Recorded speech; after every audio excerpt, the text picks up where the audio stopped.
Thanks for listening to Gossip with Celebrity, brought to you by Celebrity.com. This week we talk about the royals and about Elon Musk. We end with our weekly feature, the comments of the week. The stories, photos, and tweets we talk about can be found at Celebrity.com/podcast under episode 140. Hi, I'm Katie, the founder and editor of Celebrity.com, and I write as Celebrity.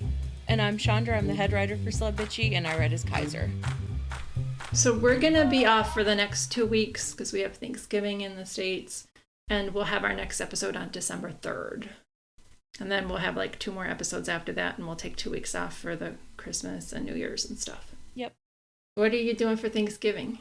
I'm probably just going to take my mom out to one of the restaurants that are open. There's this one that has a really good Thanksgiving buffet. Oh, nice. And it's just the two of us. It's kind of stupid to like cook a huge Thanksgiving feast for 2 people, so.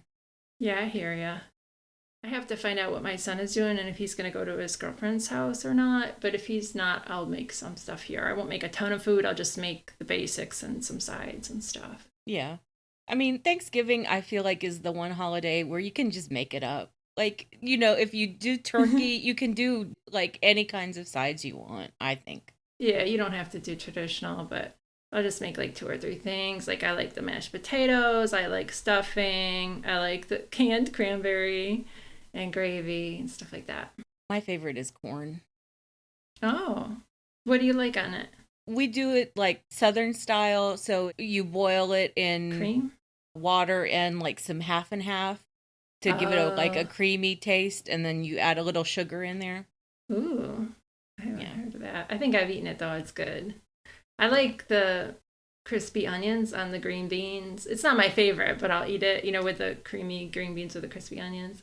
Oh, yeah, I like, green beans. Definitely. Those are good. So I'll make a few things. We'll see what happens. All right, let's talk about the royals, I guess. Yeah. I mean, that's all I've done since The Crown has come out, is watch The Crown. Okay, I haven't watched it yet. I feel like I'm slacking at my job, but that's how I always feel when I compare myself to you, so I try not to do that. So Well, I'm only halfway through. I haven't finished the whole series yet. Okay, so you're 4 in? I just finished number 5, which is all about Charles's Jonathan Dimbleby interview, where he finally comes out and says that, you know, he's been fucking Camilla the whole time. Spoiler.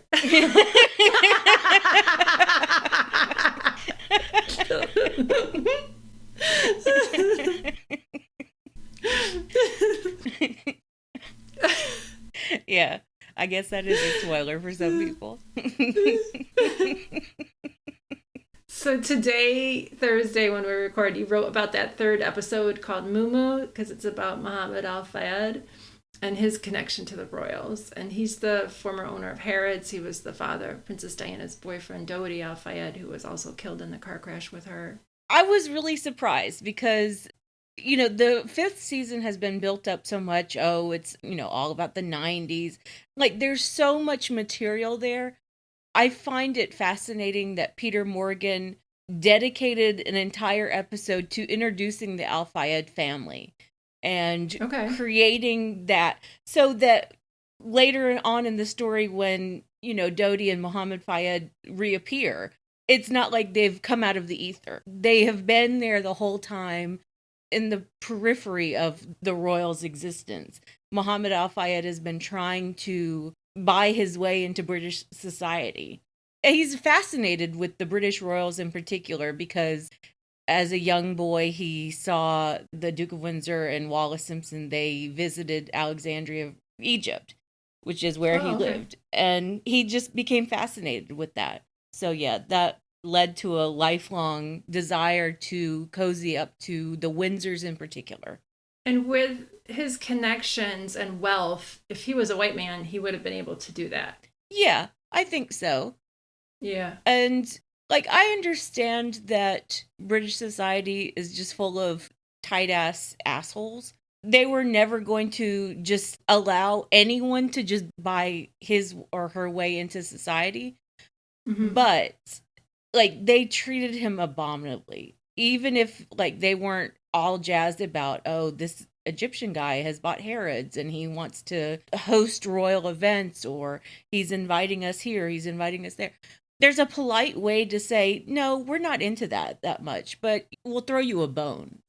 We'll be polite to you in society. We'll invite you to, the larger gatherings.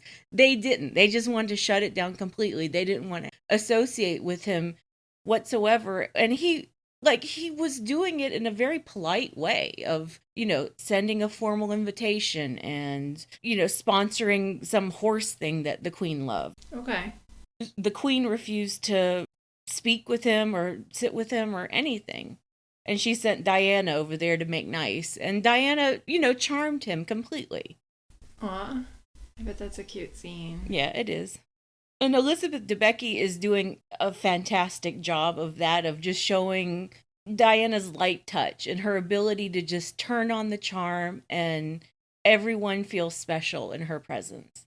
So this episode also dealt with Al-Fayed's relationship with a man named Sidney Johnson. He was the former valet for the Duke of Windsor, Edward. And when Edward died, Wallis Simpson, his wife, just fired Johnson. Right. And there's some debate about how she fired him or, what exactly happened there. But basically, he did not last long in the household after the Duke died. And so he was just sort of rattling around Paris, taking odd jobs when he, came across the Al-Fayeds.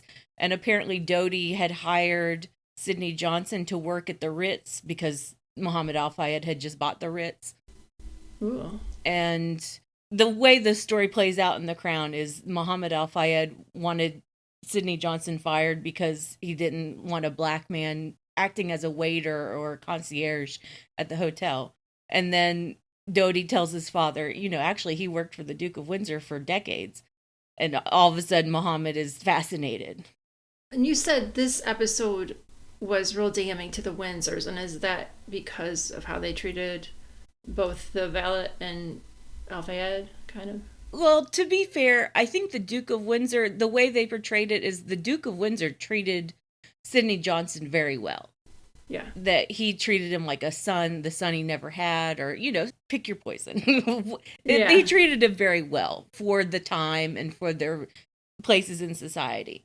I think the point was that Wallis didn't treat him very well, but that's neither here nor there. I think it was so damning for the royals because Peter Morgan felt it was an important enough story to tell the Al-Fayed story alongside the royal story and to set that up, as the Al-Fayeds didn't just come out of nowhere when Diana died. That wasn't when their story began. And to show this young boy who saw the Duke of Windsor and it spurred his lifelong fascination with the royals, and the royals treated him like shit. And they're so selfish, and there's part of it where Mohamed Al-Fayed buys the Duke of Windsor's old French estate, and I hated what the Queen did. I hated what the Queen Mum did in that situation. It's awful, but you'll see it in the episode. Okay, good.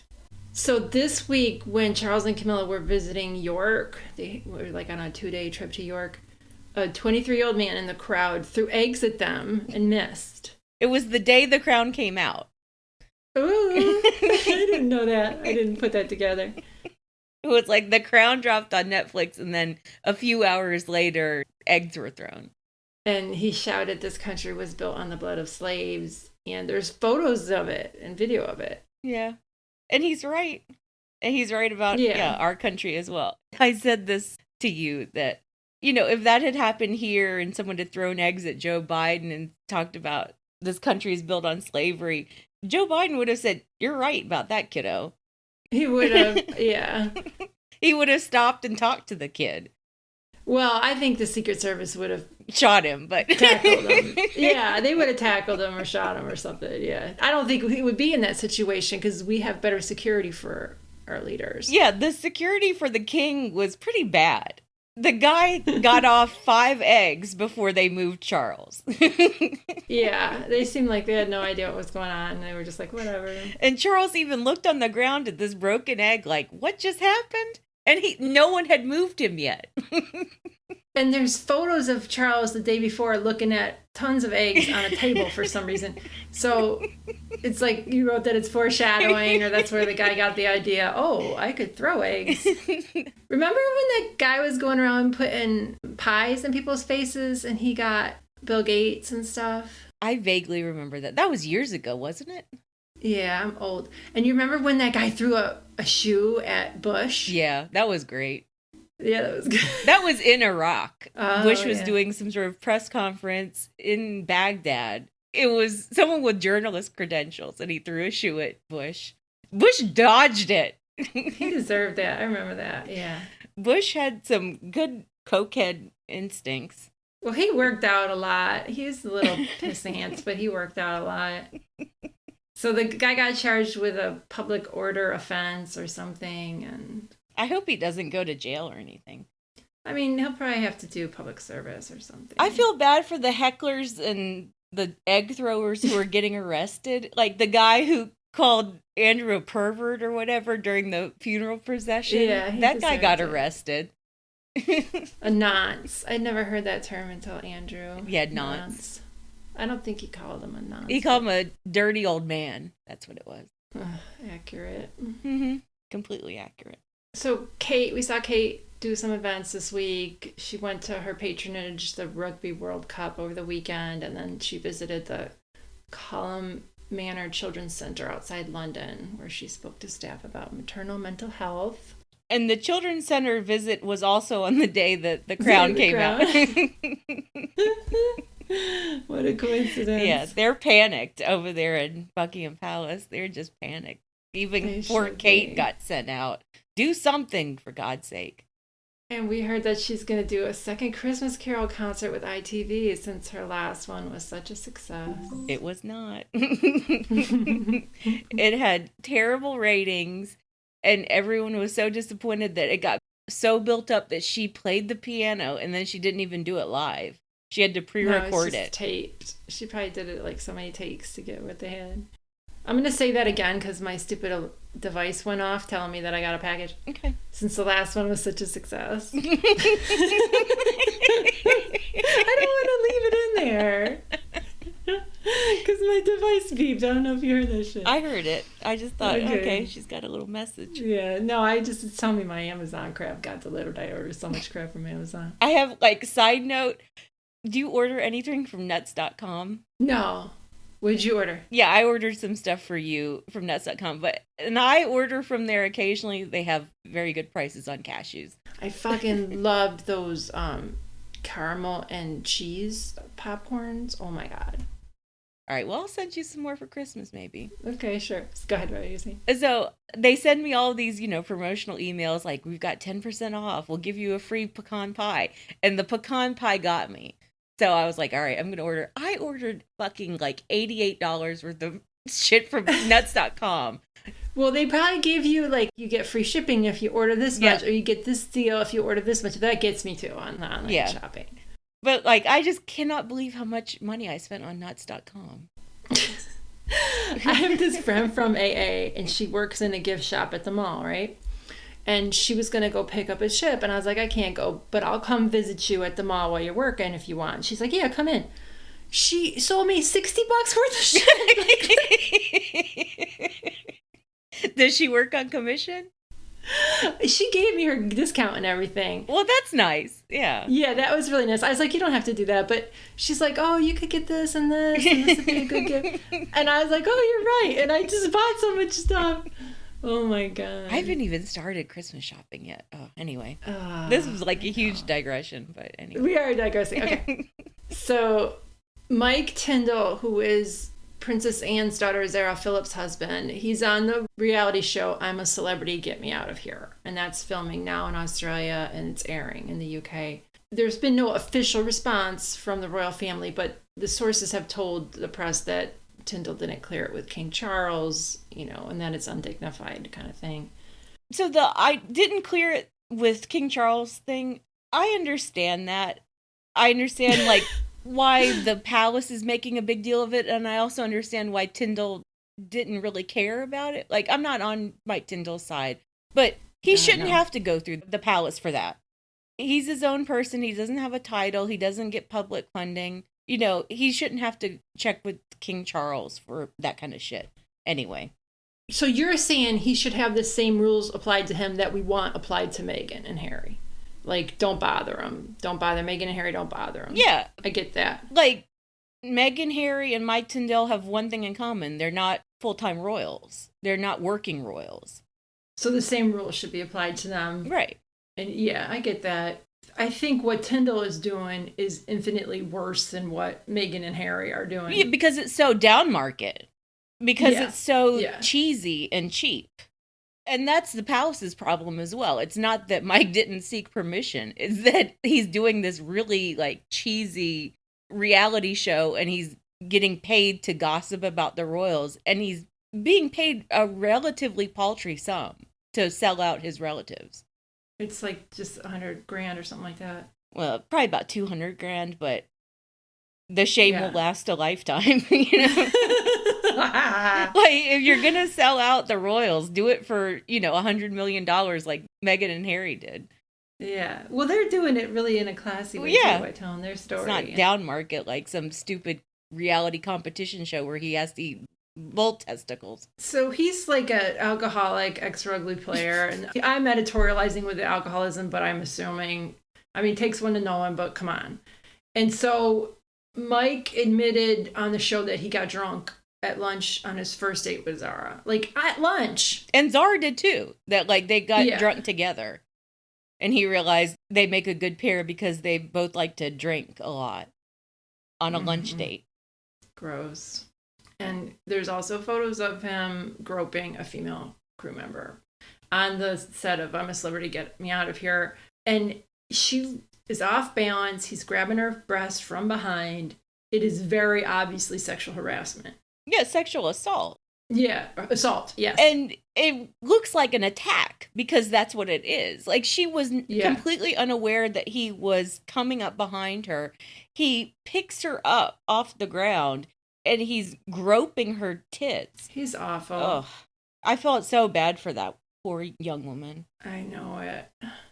And so he might get kicked off the show, but not for that, but for breaching COVID protocols by touching her. Yeah. Can I just say, I was a little bit surprised that that post got so many comments. I don't always think of the Tyndalls as big comment generators. Most people are just kind of like live and let live with them.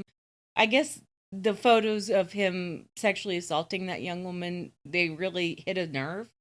Because they were so obvious. It was such an obvious attack on her. Yeah, it was disgusting. Yeah. I mean, that taints the royal family more than anything Meghan and Harry could ever do. Yeah, and Andrew, too.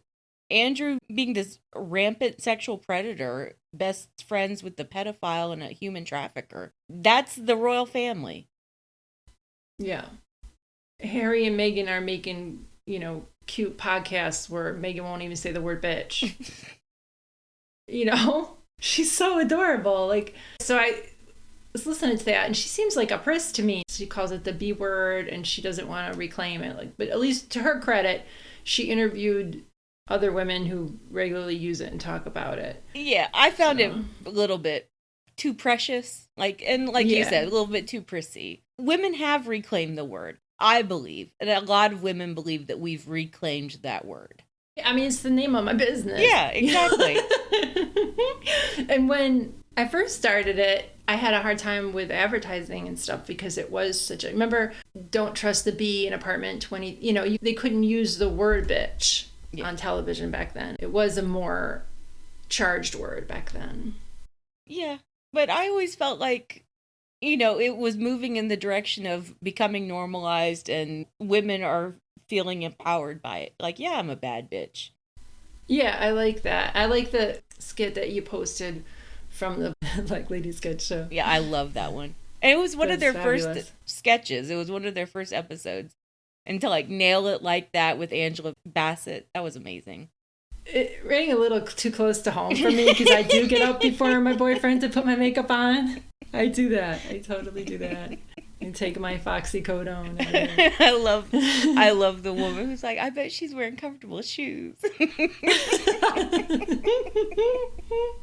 Wedges. I wish I could be a bad bitch and wear flats. Oh, a bitch wants to be able to breathe. Yeah, this one wasn't my favorite of Meghan's podcast, though, or of her, episodes. No, but I mean... Although I love that she interviewed Robin Thede. I love Robin Thede so much. She created the Black Lady sketch show, and Issa Rae executive produces that show, so I like that she had both Issa and Robin Thede on Archetypes. I think that's great. Yeah, and Meghan knows she's prissy, and she's admitting it. Yeah. So there's something to be said for that. And for getting the other side of it as well. I'd love it if she had Quinta Brunson on. I think that would be amazing. Because Quinta was on the first season of Black Lady Sketch Show. That's when I first saw Quinta. She might, depending, how many episodes are left. There's got to be a couple episodes left. I think 2 or 3, maybe. Yeah, maybe she will have her on. Or maybe she'll have her on next season. Hopefully she'll come out with another season, in a timely because manner. I feel like there are more tropes to unpack. I said this on Twitter the other day, and I hope she does exotic for biracial women. Oh, yeah. That's a good one. It might hit a little too close to home for her. But she does that all the time. She did talk about it with Mariah Carey. Yeah. She takes on the stuff that has happened to her. Yeah. And I think she would dissect exotic very well. So we got a picture of her with the I voted sticker and a cute little post about where to vote. She posted that to the Archwell website, so it seems like they're just posting there very occasionally instead of using social media. Yeah, and she wore an Archwell baseball hat. Yeah. And everyone wants to get one now. I don't know where we could buy one, though. We want Archwell merch. We do. We'd all wear it, yeah. I'd wear a t-shirt. I would buy it for my friend April. She loves Meghan. And for myself. So we also got a story from the Christopher Anderson's new book called The King, The Life of Charles III. And you reported on this that Anderson said Charles told a friend he didn't know Meghan was biracial when he first met her. Which I believe. Yeah. A lot of people were like, oh, of course, I'm sure MI6 did a background check on Meghan. Maybe they did, maybe they didn't. I think that if Charles met her cold and didn't know much about her, he probably wouldn't have realized that she was biracial. I like how you wrote about your own experience in that post as well.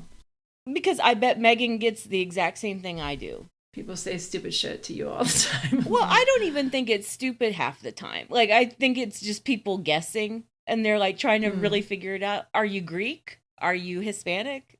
They really just don't know. Yeah. So we talked about the royals on Zoom, and this is Karen, Zakiya, Lisa, and Amira. I'm seriously laughing at this whole Mike Tyndall celebrity. He is so gross. He really looked like an ogre grabbing that like girl. Shrek, like literally, like He looks like Shrek, but not like in a funny way. Like no, that's who it is.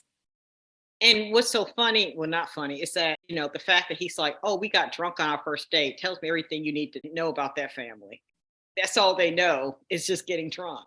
Well, Zara party. She's probably one of the ones that would be the most fun to hang out with. Yeah. Like, she definitely parties. Yeah. I wonder what she thought when she saw those pics, like, that's him acting up again. I was cracking up at Charles getting hit with eggs today. That woman next to him, like, didn't even do anything. Like, she was just, like, looking around. Like, aren't they supposed to, like... Was she security? I don't know. She had a little, like, hat on, like, a little, like, Bobby person. I thought she was a police officer. Yeah, she had one of those little hats on. So I thought she was, too. And what if it wasn't, I mean, it was funny, but what if it wasn't an egg? Like, she didn't really jump to conclusions there and get going. She was just kind of like looking around. It was like, oh, look at that. An egg is on the ground. There's more than one, right? So it didn't get on her. It's like, lady, I think you're supposed to be like, it was more than one. Right. It was a few eggs. Okay. Yeah, that's that thought. I love the picture of them looking at the eggs as foreshadowing. I was like, somebody got the idea in that moment. But Charles was livid. He was hot. Oh, he wants that person in the tower. They did arrest them, right? I saw later that But he wants them in the tower and to be hung, drawn and quartered. Has anybody got a good look at Camilla? Does she look like she's dried up? Because I know the theory Kaiser has that she went somewhere to dry up when she was in India. Maybe it was a dry out retreat. So we saw Camilla again after she was gone for how many weeks when she was in India? Yeah, more than 2 weeks. Technically, she was only in India for 10 days, but like she had some time off before and after the India trip. And yeah, maybe she was drying out. Because she didn't look, yeah, like you said, she didn't look different. Yeah. She looks like the same. And going back to The Crown, Olivia Williams is brilliant as Camilla. Like, she is really channeling Camilla. They got a great wig. Olivia looks like she hasn't moisturized in a year. Like, she looks dry. She looks dry and wrinkly. She looks like a suburban mom. And you're like, really? The Prince of Wales is... Yeah, but that's what really fucking happened. Yeah. He fell for her personality. And I also have to, like, give a shout out, not that anyone cares, but the actress playing Princess Anne this season, her name is Claudia Harrison. She looks exactly fucking like Anne. It is crazy. She is perfectly cast as Anne. And that just emphasizes how poorly cast Dominic West really was, though. But he's doing some fun interviews where he's like half praise, half shade. You've been covering those. We've got some good ones coming out. He was like, no, I swear to God, I love Prince Charles. You know, we're best friends. No, he doesn't say that. But he's like, I admire, respect him. And he's got these huge sausage fingers and he's always touching them. He's not wrong. Charles does have giant sausage fingers. All right, let's talk about Elon Musk and Twitter circling the drain. So last week we talked about the fact that he bought Twitter after he borrowed a ton of money and now he's leveraged to the hilt. And this week he fired like thousands of Twitter employees and he broke employment law by doing that. So he's getting sued for it. He's endorsed a Republican Congress. He tweeted a meme featuring a Nazi soldier. I mean, the meme was about something else, but he knew what he was doing. Mm-hmm. And the former Twitter executive was saying that he has no clue what he's, Elon has no clue what he's doing, and people are worried about it.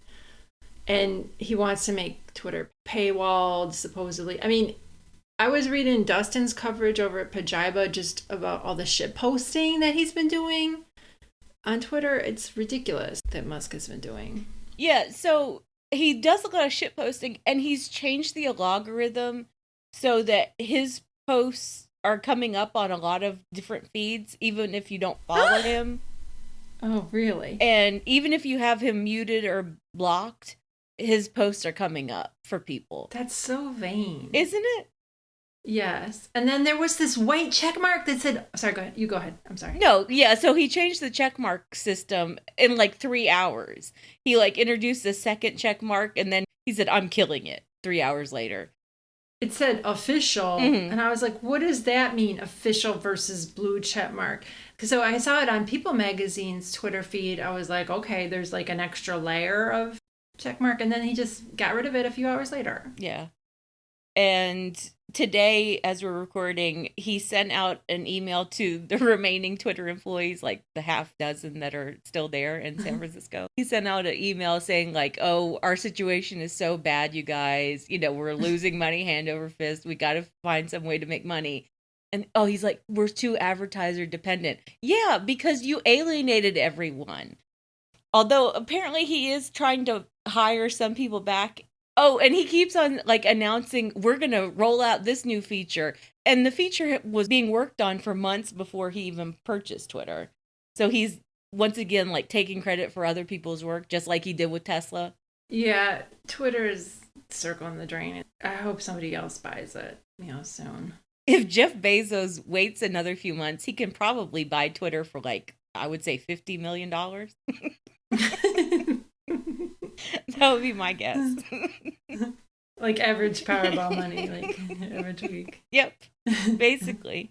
I mean, if I was in any way invested in Elon Musk, if I was a Tesla investor, if I was a Twitter investor, the Saudis are heavily involved in this Twitter purchase.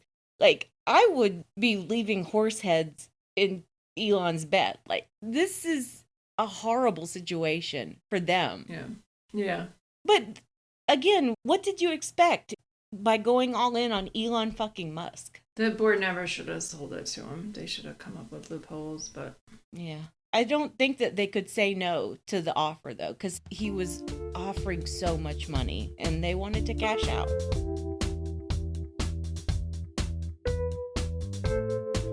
All right, let's move on to the comments of the week. All right, my comment of the week.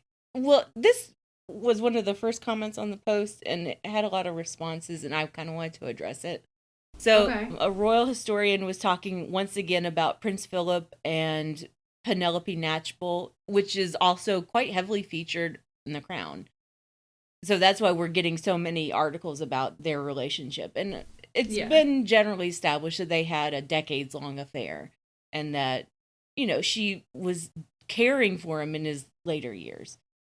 BayTampaBay wrote, "Until I see a certified DNA test, I believe and will continue to believe Penelope Knatchbull is Philip's daughter. This explains and is the only workable explanation for why Queen Elizabeth had no problems with the closeness of this 32-year relationship." I don't believe it. No. I think it's very American of her to assume that the Queen would have no problem. The only way the Queen would have no problem with it if it was his daughter. That's very true. Like, I think the Queen genuinely liked Penelope Knatchbull. And I think Knatchbull knew the rules. She was very discreet. She cared a lot about Philip. And I think she cared a lot about the Queen and the royal family in general. And so she obeyed the rules. And that was her reward, is that they all protected her. But yeah, I think Penelope and Philip were lovers. Yeah, I do too. At least for the first part of their relationship. I think in the later years, I think it was more about companionship and friendship. I believe that. Because he was too old to do anything. I don't want to think about it. But yeah, she took care of him. She lived in, what do you call it, Wood Farm? Yeah, Wood Farm. With him. Yeah. Getting she wood. should have been driving his ass. Stop it. Oh, gross. She should have driven him. Remember when he was driving his Land Rover around? He was like ancient, like driving it around like, aha, can't catch me. Ah. So my comment of the week is from Abichi on the post about Johnny Depp walking in Rihanna's Savage X Fenty show. And they wrote, "There are no good billionaires, not even Riri." It was just so disappointing. Yeah, it really was. Mackenzie Scott is a good billionaire, but she, you know, got the money in her divorce. Well, so she earned it. She was with him for decades, and she helped build Amazon. Exactly. Yeah. She earned every fucking penny. So yeah, she's a good billionaire. But yeah, I was just so completely disappointed in Rihanna. And it's not even like the Chris Brown factor of how could you side with an abuser. It's just like Rihanna is supposed to be a lot cooler than that. She's supposed to be a lot more to date with the headlines. She should know better about celebrity gossip and about what's actually happening in Hollywood. We were talking on Zoom about this. I didn't excerpt it, but Amira particularly was remembering how messy Rihanna used to be on Twitter. Yeah. I remember the Karuchi-tron stuff. stuff. How much she was fighting with people. I remember when she was being racist against Karuchi-tron too. I mean, the post that she did with the sack of rice and the hoop earrings. Rice cakes and earrings, yeah. I think. That was infamous. It haunts me. Yeah. It haunts you. Yeah. I mean, Rihanna used to be a shady bitch. I guess she still is. Yeah. She's just better at hiding it. Yeah. She was friends with Katy Perry for a long time, too. They were talking about that on Zoom as well. The women on Zoom are way more knowledgeable about celebrity gossip than me, even though it's my job. They humble me. Sometimes I forget about little gossip side stories like that. Yeah. I didn't remember that Rihanna and Katy Perry were super tight either, but they came up around the same time. Yeah. They share a lot of the same songwriters. They listen to a lot of those podcasts, like Beyond the Blinds and stuff like that, too. Oh, I don't have time for that shit. I don't dig into that deep. Yeah. It feels like work. All right. Well, thanks for listening, bitches. Thanks, bitches.